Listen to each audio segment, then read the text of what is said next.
Welcome to Zee Telugu news. నేను శ్రీనివాస్. ఇక details చూస్తే జానపద కిన్నెర వాయిద్య కళాకారుడు మొగిలయ్య సీఎం రేవంత్ రెడ్డిని కలిశారు. ఈ సందర్భంగా సీఎంపై పాట పాడి అలరించారు.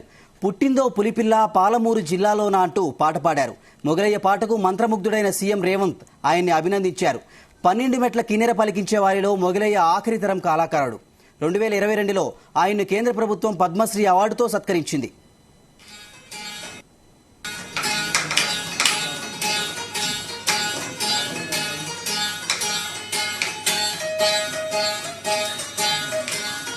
ఆడేటప్పుడు అంచు సీర, పాడేటప్పుడు పట్టు సీర, గుండములా కొయ్యేటప్పుడు గురిగిందా సీరే.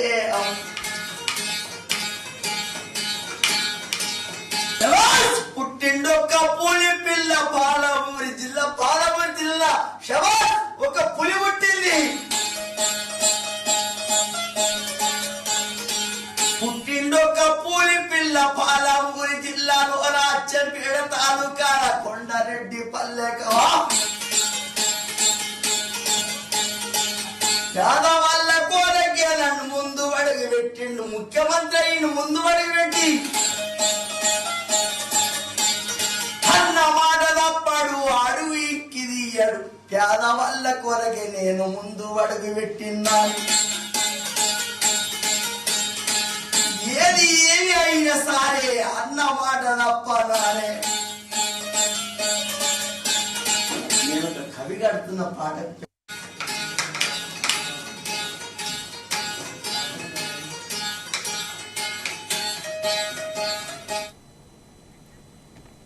తాట తీస్తానంటూ మాజీ మంత్రి కేటీఆర్ చేసిన వ్యాఖ్యలపై తీవ్ర స్థాయిలో ఫైర్ అయ్యారు కొండా సురేఖ. కేటీఆర్ నోరు అదుపులో పెట్టుకుంటే మంచిదన్నారు. లేదంటే మా స్టైల్లో మేము మాట్లాడతామని వార్నింగ్ ఇచ్చారు. ఫోన్ ట్యాపింగ్ కేసులో కేటీఆర్ ఇచ్చిన లీగల్ నోటీసులపై ఆమె స్పందించారు. తనకు ఇప్పటి వరకు ఎలాంటి నోటీసులు రాలేదన్నారు. ప్రజాస్వామ్య దేశంలో మాట్లాడే హక్కు ఉందన్నారు కొండా సురేఖ. మీరు కూకటి వేళ్ళలాంటోళ్ళు, మీరు గట్టిగా ఉన్నప్పుడే పార్టీ గట్టిగా ఉంటుంది, మేము గట్టిగా ఉంటాం. కాబట్టి మీరందరూ కూడా గట్టిగా పనిచేయాలని చెప్పి రిక్వెస్ట్ చేస్తా ఉన్నాను. ఇకపోతే ఈ రోజు ముఖ్యమంత్రి గారి ముందు మేము మాట్లాడినప్పుడు వారు రేపు ఎల్లుండి 6వ తేదీన జరిగేటువంటి రాహుల్ గాంధీ గారి తుక్కుగూడ మీటింగ్ ఏదైతే కేంద్ర ప్రభుత్వం అధికారంలోకి వస్తే మేనిఫెస్టో ఏదైతే ప్రవేశపెట్టబోతుందో దాన్ని మన తెలంగాణను కేంద్రంగా తీసుకొని ప్రవేశపెట్టడం నిజంగా గర్వకారణం. ఆ తుక్కుగూడ కార్యక్రమంలో మరి ఏ విధంగా మరి ఏ నియోజకవర్గాల నుంచి ఎంతమందితో మరి సభకు తరలించాలనే విషయం మీద కూడా వారు ఆదేశించడం జరిగింది. మీతో మాట్లాడిన తర్వాత మేము ఆ కార్యక్రమం కూడా మీటింగ్ పెట్టుకొని డిస్కస్ చేసుకోవడం జరుగుతుంది. దాని తర్వాత నియోజకవర్గ కమిటీలు కానీ, మండల కమిటీలు కానీ, బూత్ కమిటీలు కానీ ఇవన్నీ కూడా ఆర్గనైజ్ చేసుకొని మరి ఏ విధంగా సోషల్ మీడియా ద్వారా మన ప్రచార కార్యక్రమం నిర్వహించాలి. మాకు వార్ రూమ్ అనేది ఒకటి ఏఐసిసిలో ఉంటుంది. అక్కడి నుంచి ప్రతి ఒక్కరికి కూడా ఫోన్స్ వస్తూ ఉంటాయి. అటువంటి ఆర్గనైజేషన్ మరి ఏ విధంగా ముందుకు తీసుకెళ్లలేదని దాని మీద కూడా మేము డిస్కస్ చేయబోతున్నాం. ఇన్ఛార్జీలను కూడా వేసినట్టు మాకు వేం నరేందర్ రెడ్డి గారు చెప్పారు. ఒక్కొక్క నియోజకవర్గాన్ని ఒక ఇన్ఛార్జిని, ఇంకా లిస్టు మా చేతికి రాలేదు. వాళ్ళు ఎలక్షన్లు అయ్యే వరకు కూడా ఆ నియోజకవర్గ ఇన్ఛార్జిగా పనిచేయాల్సిన బాధ్యత వాళ్ళ మీద ఉంది. పార్లమెంట్ ఇన్ఛార్జిగా నేను ఇక్కడ ప్లస్ మా వరంగల్ పార్లమెంట్ మీద కూడా కొంత కాన్సన్ట్రేషన్ చేయాల్సిన అవసరం ఉంది. కాబట్టి నేను మాక్సిమం మెదక్ మీద కాన్సన్ట్రేట్ చేస్తూ మరి వరంగల్ కు కూడా వెళ్లి వస్తూ అక్కడ కావ్య గెలుపు కోసం కూడా కృషి చేయాల్సిన బాధ్యత నా మీద ఉంది. కాబట్టి మరి నేను లేని సమయంలో ఇక్కడ నాయకులు, కార్యకర్తలు, క్యాండిడేటు, ఇన్ఛార్జీలు, డిసిసి ప్రెసిడెంట్స్ అందరూ కూడా కోఆర్డినేషన్ తోటి. ఇంకొకటి ఏంటంటే కొత్త పాత ఇదొక ఆలోచన దయచేసి ఎవరిలో రాకూడదు. నన్ను అడిగారు, నేను కార్పొరేటర్లను తీసుకున్నప్పుడు మా వాళ్ళు నన్ను అడిగారు, మనం చేర్చుకోకపోతే ఇంకో పార్టీ చేర్చుకుంటది, అప్పుడు మన పార్టీ వీక్ అవుతుంది, ఆ పార్టీ స్ట్రాంగ్ అనే మెసేజ్ పోతుంది, అట్లా పోవడం అవసరమా అని చెప్పి నేను అడిగాను. అప్పుడు వాళ్ళు మాట్లాడలేదు. అందుకని మనం ఎదుటోళ్ళకి అవకాశం ఇవ్వద్దు అంటే ఎవరు వస్తే వాళ్ళని చేర్చుకోవాల్సిన బాధ్యత మన మీద ఉంది. ఆయన నన్ను తిట్టిండు, ఈయన నన్ను అన్నాడు అనేటువంటి మాటలు ఇక్కడ మనకు పనికిరావు. మీరు కూకటి వేళ్ళలాంటోళ్ళు, మీరు వైఎస్ఆర్ కాంగ్రెస్ పార్టీ పెన్షన్ల నెపం టీడీపీపై రుద్దే ప్రయత్నం చేస్తోందన్నారు టీడీపీ నేత ఎరపతినేని శ్రీనివాసరావు. ఎన్నికల తర్వాత వైసీపీ ఉండదన్నారు. 53 గ్రేడ్ సిమెంట్తో వైఎస్ఆర్ కాంగ్రెస్ పార్టీకి సమాధి కడతామన్నారు. ఏపీకి చెందిన 5 ఐపీఎస్ అధికారులను ఎన్నికలకు దూరంగా ఉండాలని జాతీయ ఎన్నికల సంఘం తీసుకున్న నిర్ణయంపై ఆయన హర్షం వ్యక్తం చేశారు. నిన్న పరిణామాలు కొంత మాకు ఊరట. బరి తెగించిన ఐపీఎస్ అధికారులు నేను ఇంటికి పోవడం మాకు కొంత ఊరట. ఇంకా చాలా మంది ఉన్నారు, వాళ్ళని కూడా ఇళ్ళకి పంపించి నిష్పక్షపాతంగా ఎన్నికలు జరపాలని చెప్పి కూడా మేము డిమాండ్ చేస్తా ఉన్నాం. ఇక్కడ కూడా ఘనత వహించిన కాసు మహేష్ రెడ్డి 5 సంవత్సరాల అరాచక పరిపాలన, 11 మంది హత్య, 8 మంది పిల్లలు మైనగుతులు చనిపోవడం, మహిళలపై అత్యాచారం, కాలు చేతులు విరగొట్టడం, భూములు ఆక్రమించుకోవడం, అక్కడ మైనింగ్ చేయడం, తెలంగాణ మధ్య అమ్మటం, దొంగ నోట్లు తయారు చేయడం, పేకాట క్లబ్బులు పెట్టడం, ఒకటిగా గాలిని వదిలిపెట్టకుండా అన్నీ చేశారు.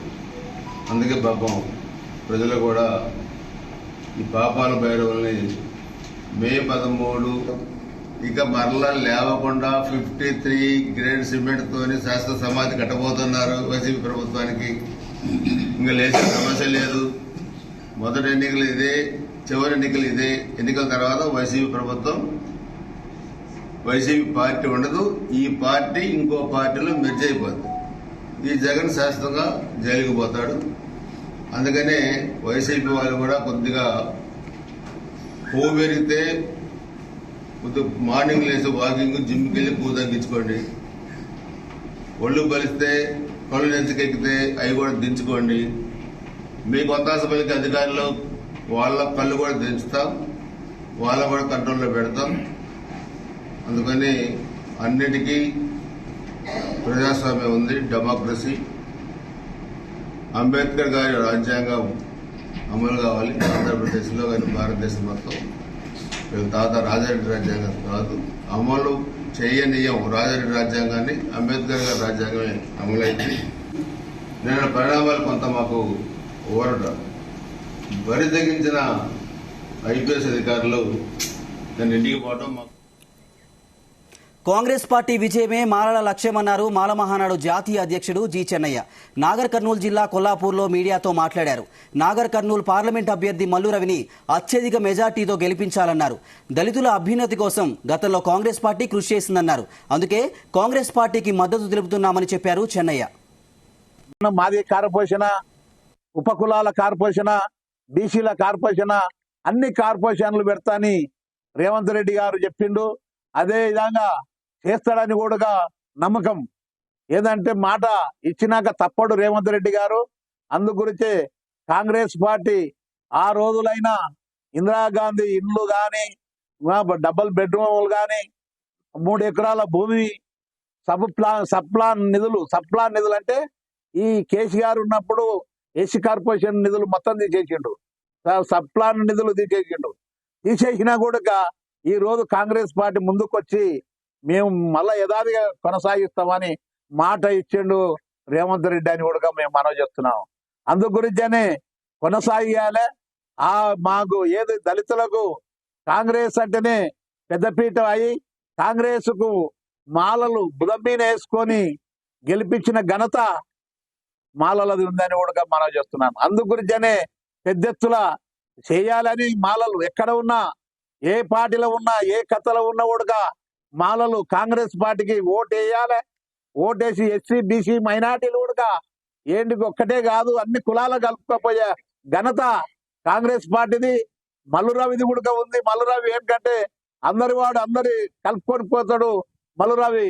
అందు గురించనే మీరు దయచేసి మనం ఈ ప్రభుత్వాన్ని మనం గెలిపించుకొని మనం పనులు చేసుకోవాలి, మనం యథావిధిగా కొనసాగాలి. మా సోదరులు కూడా ఎక్కడ ఉన్నా కానీ మనం ఏది బీజేపీ కులతత్వ పార్టీ, ఆ బీజేపీకి ఓటేస్తే బాగుండదు, అది ఊతకోతకు వస్తుంది. దళితులు అంటేనే ఓర్వలేని పార్టీ. అందు గురించనే ఏది టీఆర్ఎస్ కూడా వేయద్దు. టీఆర్ఎస్ దొరలు పరిపాలన చేసి మొత్తం లీకౌట్ చేసి ఫోన్ ట్యాపింగ్ చేసిన పార్టీలను మనం ఓడగొట్టి చిత్తుగా మన కాంగ్రెస్ పార్టీని పెద్ద విజయంతో గెలిపించి పార్లమెంటుకు తోలియాలని మాలమనాడు కోరుకుంటుందని కూడా మనం చేస్తున్నాను. అందు గురించి దయచేసి ఎక్కడ ఉన్న కూడా ఓటు మనం హైదరాబాద్ ఫిలిం నగర్ లో అగ్ని ప్రమాదం స్థానికంగా అలజడి రేపింది. ఫిలిం ఛాంబర్ దగ్గర ఉన్న స్వరుచి రెస్టారెంట్ లో అగ్ని ప్రమాదం జరిగింది. షార్ట్ సర్క్యూట్ కారణంగా అగ్ని ప్రమాదం జరిగినట్టు చెబుతున్నారు. ఒక్కసారిగా భారీగా మంటలు ఎగిసిపడడంతో స్థానికంగా భయాందోళన ఏర్పడింది. కమ్ముకున్న పొగ ఉక్కిరి బిక్కిరి చేసింది. ఫిలిం నగర్, షేక్పేట్, బంజారాహిల్స్ రోడ్ లో ట్రాఫిక్ జామ్ అయింది. వెంటనే స్పందించిన ఫైర్ సేఫ్టీ టీం మంటలను ఆర్పింది. సకాలంలో స్పందించడంతో పెను ప్రమాదం తప్పింది.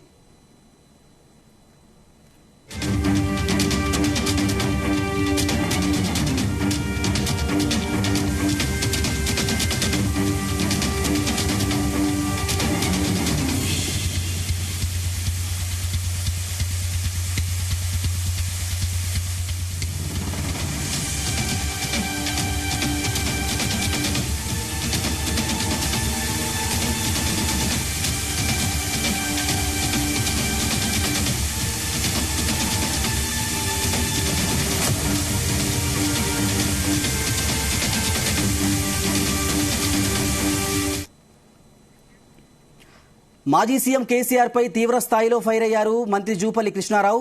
నవ్వితే 4 ఏళ్లు అన్నట్టు కేసీఆర్ వ్యవహరిస్తున్నారని ఎద్దేవా చేశారు. 10 ఏళ్లు ఫామ్ హౌస్ లో పడుకున్న కేసీఆర్ కు ఇప్పుడు రైతులు గుర్తొచ్చారా అంటూ విమర్శించారు. బీఆర్ఎస్ నాయకులకు రైతుల గురించి మాట్లాడే నైతిక హక్కు లేదన్నారు. పార్లమెంట్ ఎన్నికల తర్వాత తెలంగాణలో బీఆర్ఎస్ పార్టీ భూస్థాపితం అవుతుందన్నారు జూపల్లి. మేము కాంగ్రెస్ పార్టీ అధికారంలోకి రాకముందుకే వానాకాలం అయిపోయింది. అంటే మీ పుణ్యమే కదా. కృష్ణా నదీ జలాల్ని కాపాడుకోలేకపోవడం, రాయలసీమకు తరలించకపోవడం, కృష్ణా నదీ జలాలపైన హక్కు సాధించకపోవడం, గోదావరి జలాలను సముద్రంలో కలపడం, మీరు చేసిన నిర్వాహకం వల్ల మేడిగడ్డ కారణంగా నీళ్లు నిలుపుకోలేని పరిస్థితి, నీళ్లు పంపింగ్ చేయలేని పరిస్థితి. ఈ మహాత్మా గాంధీ కల్వకుర్తి ఎత్తిపోత పథకానికి సంబంధించి కూడా 2021-22 సంవత్సరంలో కృష్ణా నదిలో పుష్కలంగా నీళ్లున్నా కూడా, శ్రీశైలం గారి నాగార్జునలో పుష్కలంగా నీళ్లున్నా కూడా 2 పంటలకు నీళ్ళు ఇవ్వలే. 2 పంట ఖరీఫ్కు రబీకి 2 పంటలకు నీళ్ళు ఇవ్వలే. వరేస్తే ఊరేసుకున్నట్టు చెప్పి నీళ్ళు మొత్తం కిందికి వదిలేసింది. ఎందుకు ఈ సంవత్సరం కూడా మన ప్రభుత్వం కాంగ్రెస్ అధికారం రాకముందు కూడా రాయలసీమ నుంచి తరలించకపోయారు నీళ్లు. తెలంగాణ రాష్ట్రం కూడా విద్యుత్ ఉత్పత్తి కోసం శ్రీశైలం నీళ్ళు కిందికి వదిలేసింది. దాని మూలంగా ఇలా మహాత్మా గాంధీ కల్వకుర్తి పథకం ప్రాజెక్టు కింద ఇలా రైతాంగం పంటలు వేసుకొని కూడా నీళ్ళు ఇచ్చుకోలేని పరిస్థితి. అది నాగర్కర్నూలు అయినా, కల్వకుర్తి అయినా, అచ్చంపేట అయినా, కొల్లాపూర్ అయినా నీళ్ళు ఇచ్చుకోలేని పరిస్థితి. నీళ్ళు లేని కారణంగా. నీళ్ళు లేకుండా చేసింది మీరే కదా. ఎట్లా మాట్లాడుతావు కేసీఆర్? మతిశుద్ధి ఉందా? రెండవది, 10 సంవత్సరాలు పరిపాలన చేసి ఏనాడు కూడా ప్రగతి భవన్ నుంచి కాలు పెట్టలే. ప్రగతి భవన్ దాటి సెక్రటరియట్ కాలు పెట్టలే. ఇలా తెలంగాణ రాష్ట్ర ప్రజల పుణ్యమా అని చెప్పి ప్రజాస్వామ్యాన్ని పునరుద్ధరించిన కారణంగా, మిమ్మల్ని ఇంటికి సాగనంపిన కారణంగా, మీరు అధికారం కోల్పోయిన కారణంగా ఇప్పుడు కళ్ళు తెరిచి ఇప్పుడు రైతులు గుర్తుకొచ్చారు. ఏమని మాట్లాడుతున్నాడు? రైతులకు పంట నష్టం ఇవ్వాలి, 25,000 రూపాయలు ఇవ్వాలని మాట్లాడుతాము. కేసీఆర్ అంటున్నాడు, హరీష్ అంటున్నాడు, కేటీఆర్ అంటున్నాడు, బీఆర్ పార్టీ అందరూ అంటున్నారు. మీరు లెక్కలు రుజువు చేస్తారా? నేను రుజువు చూపిస్తా. మీరు కనుక గడిచిన 10 సంవత్సరాల కాలంలో రైతులకు వరదల కారణంగా కానీ, కరువు కారణంగా కానీ, పిడుగుపడితే కానీ ఏ ఒక్కనాడైనా రైతాంగానికి పంట నష్టం ఇచ్చినట్టయితే ఏ శిక్షకైనా నేను సిద్ధం. నడి బజార్లో కేవలం 2023 ఎన్నికల సందర్భంలో మాత్రమే ఒక్క పర్యాయం మాత్రమే మీరు మొన్న ఇచ్చారు. 10 సంవత్సరాలు ఎందుకేలే అంటే ఓట్ల కోసం ఇచ్చారు. కాంగ్రెస్ పార్టీ గతంలోనే ఎప్పుడైనా కరువు వచ్చినా, వరదలు వచ్చినా, పిడుగులు పడ్డా, ఏం జరిగినా కూడా రైతులకు పంట నష్టం చెల్లించింది. అట్లాగే రైతులకు రుణమాఫీ చేసింది కాంగ్రెస్ ప్రభుత్వం ఉన్నప్పుడే. మీరు 10 సంవత్సరాలు చెప్పి కూడా రుణమాఫీ చేయలే. ఎట్లా మీరు మాట్లాడితే అంటే ప్రజల అమాయకులు, ప్రజల చెవిలో పూలు పెడతారా? ఒకటేనా నిజం ఉందా? నిలబడతావా కేసీఆర్? నీవా నీ తరఫున ఇంకెవరన్నా? మీరందరూ నడిబజార్కి వస్తారా? రుజువు చేస్తారా? ఫోన్ ట్యాపింగ్ కేసు నిందితుడు రాధాకిషన్ రావు బాధితులు ఒక్కొక్కరుగా బయటకు వస్తున్నారు. రాధాకిషన్ రావుపై కుకటపల్లి పోలీస్ స్టేషన్లో ఫిర్యాదు చేశారు సుదర్శన్ అనే వ్యక్తి. గతంలో తనను బెదిరించి తన కూతురు పేరిట ఉన్న అపార్ట్మెంట్లోని ఫ్లాట్ను బలవంతంగా రాయించుకున్నాడని ఫిర్యాదులో పేర్కొన్నారు. దీంతో రాధాకిషన్ రావుపై కుకటపల్లి పోలీసులు కేసు నమోదు చేసి దర్యాప్తు చేస్తున్నారు.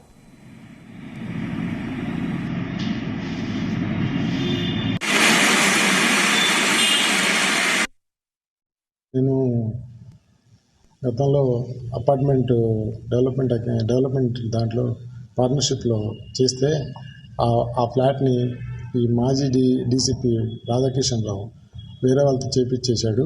నీ మీద అక్రమ కేసులు పెడతానని చెప్పి నన్ను బెదిరించి గత 5 సంవత్సరాల నుంచి టార్చర్ పెట్టాడు. నేను నా ఫ్యామిలీతో కరోనా టైంలో ఎక్కడ పోవాలో దిక్కుతోచక తలదాచిపోయినాను. మన కాంగ్రెస్ ప్రభుత్వం రాగానే ధైర్యం వచ్చింది.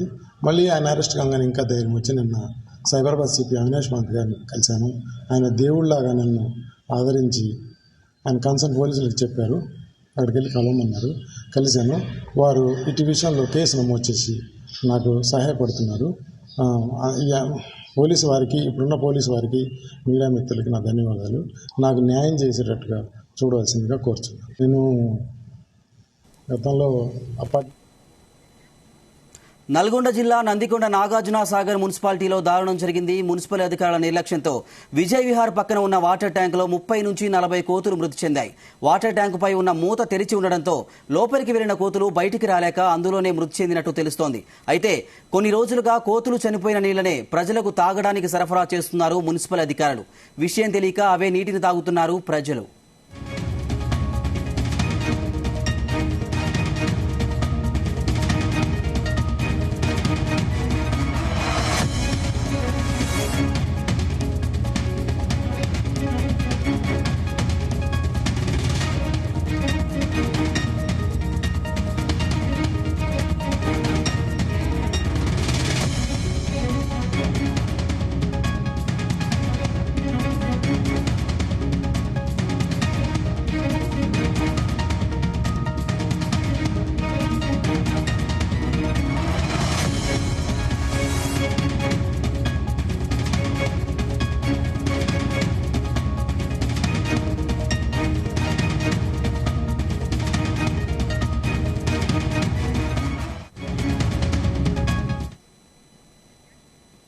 ఎమ్మెల్యేల కొనుగోలు కేసు మళ్లీ తెరపైకి వచ్చింది. ఫోన్ ట్యాపింగ్ చేసి అక్రమ కేసులు నమోదు చేసి తనను అన్యాయంగా ఇరికించారంటూ బాధితుడు నందకుమార్ ఆరోపిస్తున్నారు.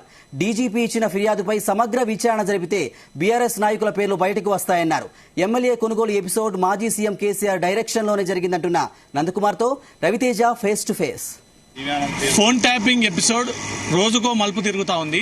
ఇప్పుడు కొత్తగా ఫామ్ హౌస్ ఎపిసోడ్ ని కలిపి ఈ ఫోన్ ట్యాపింగ్ జరిగింది అనే ఒక ఆరోపణలు వెలువడతా ఉన్నాయి. మనతో ఎమ్మెల్యే కొనుగోలు కేసు బాధితులు ఉన్నారు నందకుమార్.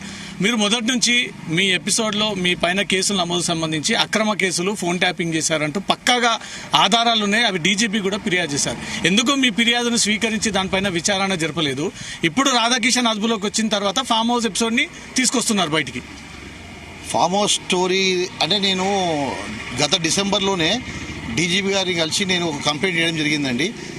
నేను డైరెక్ట్గా అప్పుడే, ఇప్పుడు ఇది మనం ఏప్రిల్లో ఉన్నాం, నేను చెప్పింది ప్రభాకర్ రావు గారు నా ఫోన్ ట్యాప్ చేశారని చెప్పి నేను డిసెంబర్లోనే డిక్లేర్ చేశాను.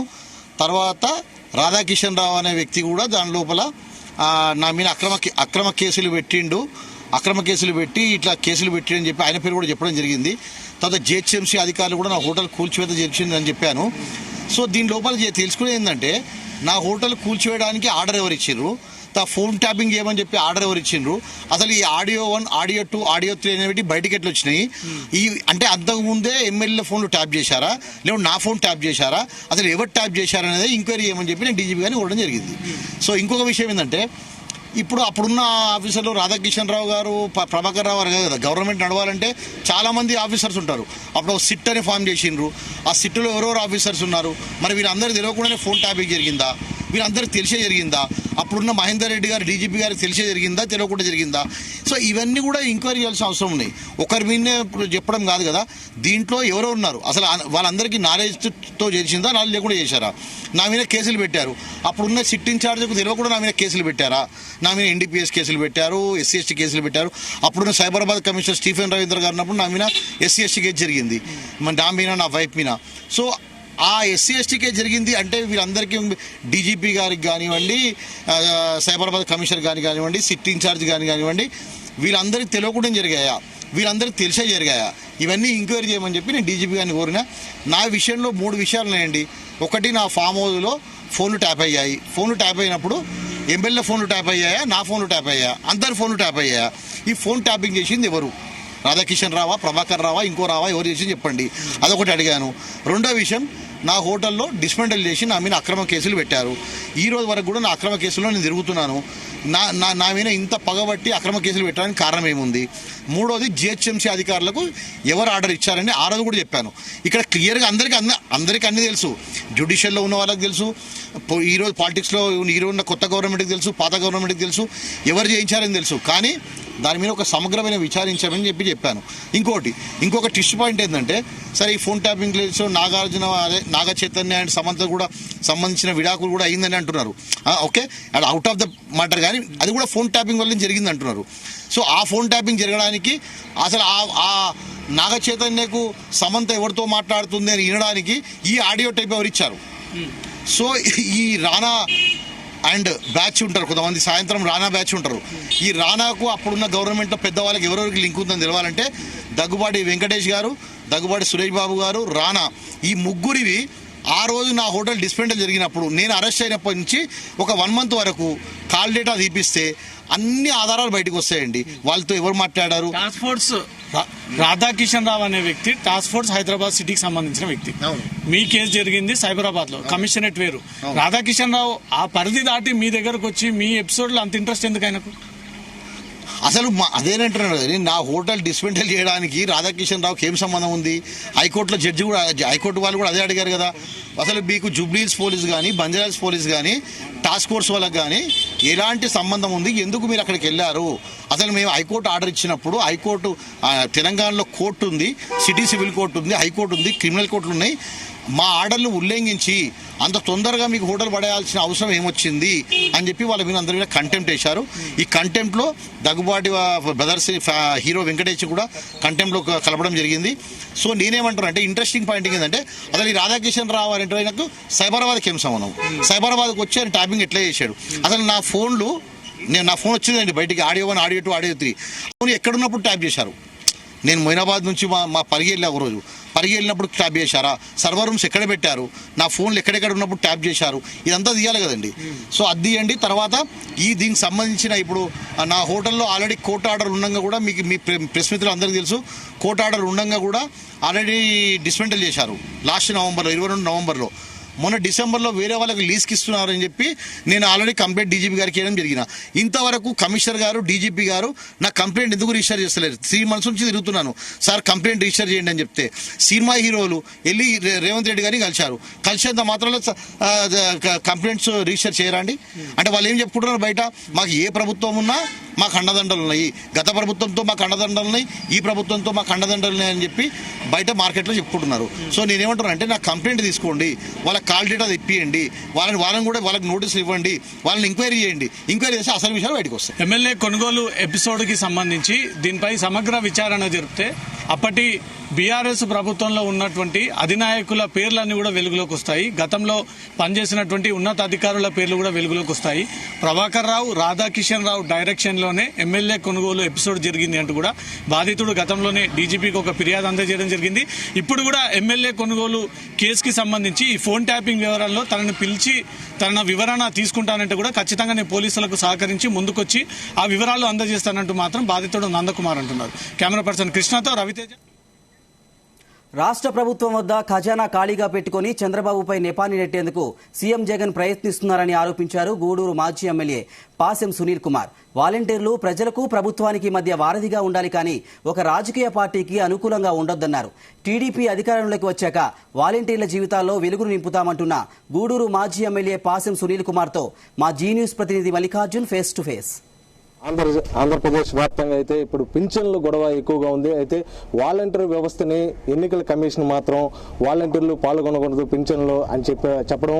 అయితే ఇప్పుడు వైసీపీ నేతలు మాత్రం ప్రధానంగా డిమాండ్ చేస్తున్నారు. అయితే మొత్తం టీడీపీ నేతల వల్లనే ఈ వాలంటీర్ వ్యవస్థని పక్కన పెడుతున్నామని చెప్పి కూడా ఒక ప్రచారం అయితే సాగుతుంది. మనతో మాట్లాడేందుకు దీని మీద మాజీ ఎమ్మెల్యే గూడూరు మాజీ ఎమ్మెల్యే పాసెం సునీల్ ఆయనతో మాట్లాడే ప్రయత్నం చేద్దాం. చెప్పండి సార్, అసలు వాలంటీర్ వ్యవస్థని టీడీపీ అడ్డుకుందని చెప్పి కూడా వాళ్ళు ప్రచారం చేస్తున్నారు. రేపు అవ్వాతాతలు మీకు ఓటు వేయరు అని చెప్పి చెప్తున్నారు. దీని మీద మీరేమంటారు? చూడండి, వాళ్ళు ఇది పక్కాగా వ్యూహం ప్రకారం చౌకబారు ప్రకటనలు, చౌకబారు ఆరోపణలు చేస్తున్నారు. వాలంటీర్లను ఈ రోజున గౌరవిస్తాం. మేము గతంలో మేము కొత్తగా కాదు, చంద్రబాబు నాయుడు గారు కానీ లోకేష్ బాబు గారిని వాలంటీర్లని అందరిని అలాగే కొనసాగిస్తాం. వాళ్ళకి ఏమి ఇబ్బందులు పెట్టాం. రేపు మేము వచ్చిన తర్వాత ఇప్పుడు ఇస్తున్న 5,000 రూపాయల హాండోలేం బదులు 10,000 రూపాయల హాండోలేం ఇస్తాం. మిగతా ఏమి ఇవ్వాలో గవర్నమెంట్ తరఫున అన్ని ఇస్తామని చెప్పి కూడా మేము చెప్తూ వస్తున్నాం. అక్కడ ఏం జరుగుతుందంటే వాళ్ళు ఈ నెల ఫంక్షన్లు 1వ తేదీ ఇవ్వాలి, ఆల్రెడీ 3వ తేదీ ఇస్తామని చెప్పి ఆల్రెడీ సర్కులర్ జారీ చేశారు. అంటే 1వ తేదీ డబ్బులు లేవు, వాళ్ళ ఖజానాలో 5 పైసా కూడా లేదు. అంటే రాష్ట్రం మొత్తం మీద ఎన్ని కోట్లు అవుతుందో దానికి సంబంధించినటువంటి డబ్బులు వాళ్ళ దగ్గర లేకుండా ఈ ఆరోపణలు చేయడం అన్యాయం అని చెప్పి నేను తెలియజేస్తున్నాను. మేము ఎవరో తెలియజేస్తున్నాం. సచివాలయ ఉద్యోగస్తున్నారు, దాదాపు ఒక్కొక్క సచివాలయంలో 8 నుంచి 15 మంది ఉద్యోగస్తులున్నారు.